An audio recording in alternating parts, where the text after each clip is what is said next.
Today I'm going to tell you an interesting story about the life of Saint Catherine Laboure. Saint Catherine was the French nun behind the Our Lady of the Miraculous Medal and is also the patron saint of elderly. She was born on May 2, 1806, in a small village called Fin-les-Moutiers in France, and she was the ninth of 11 children in a devout Catholic family.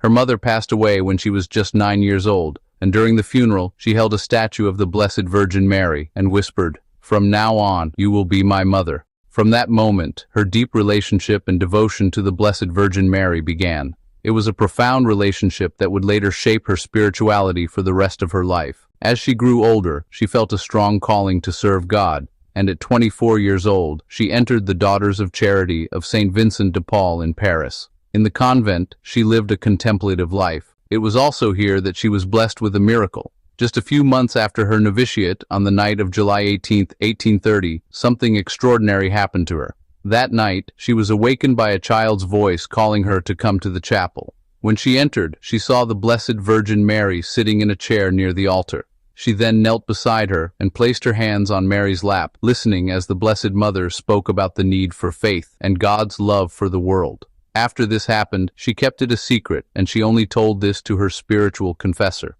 A few months later, on November 27, 1830, Mary appeared to her again. This time, she showed her a beautiful vision of rays of light streaming from her hands and surrounding her with a globe beneath her feet. Around her were the words, "O Mary conceived without sin, pray for us who have recourse to thee." Mary asked her to have a medal struck in that image, and that medal would later become known as the Miraculous Medal, which is one of the most beloved sacramentals in the Catholic Church.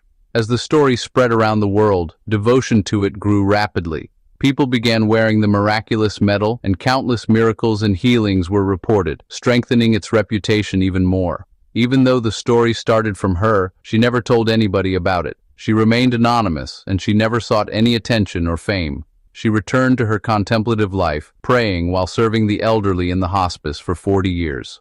On December 31, 1876, Catherine quietly passed away at the age of 70. It was only after her death that her identity was revealed as the sister behind the miraculous medal. In 1933, 57 years after her death, her body was exhumed and it was found incorrupt. According to specialists, her skin was still soft, her lips were still red, and her face was peaceful, a sign many saw as divine.